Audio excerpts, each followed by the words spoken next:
Hello, this is Sergio from the ClinicSense support team, and today I'm bringing you another tips and tricks video. For today's topic, we'll be going over the difference between the revenue and the payments report. To give you a bit of context, I've scheduled two appointments, one for James and one for David. They're both for January 1st, and they're both labeled as paid. The only difference is that if I click on James's appointment, I can go over to the invoice tab and scroll down to the payment history, where I'll notice that this appointment was actually paid for on the day before, December 31st. On the other hand, if I go over to David's appointment, I can do the same thing and go to the invoice tab and scroll down.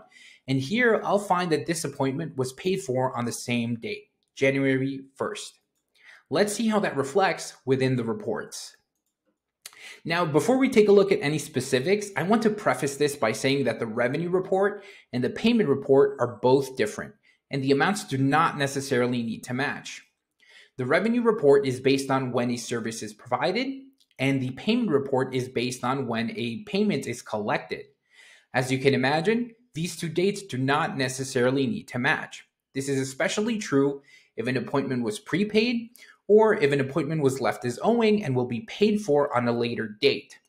A common example of that is when there's a no-show fee that will be collected the next time a client visits your office. That said, let's talk about the revenue report. The revenue report is the report that your accountant will likely ask for during tax time. It's split up into revenue, which is income that you've received for a service you've already provided, and deferred revenue, which is money that's come in but you have not yet delivered goods or services for. A common example of this is a gift certificate.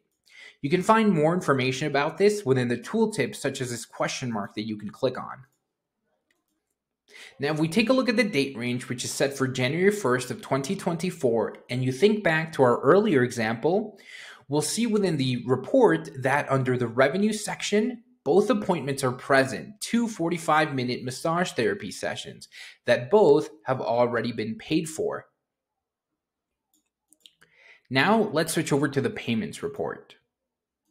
If we analyze this report, we can see that once again, January 1st is selected. However, this report only shows two items as opposed to the revenue report, which displayed three. This is due to the fact that this one only includes a single invoice and the gift certificate.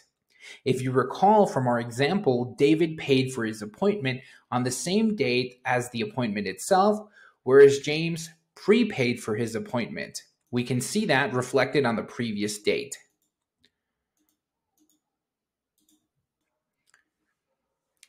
There it is. We can see that on December 31st, James paid for his appointment.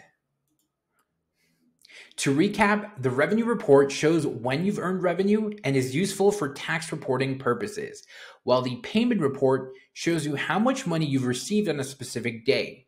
And remember, these amounts do not necessarily match.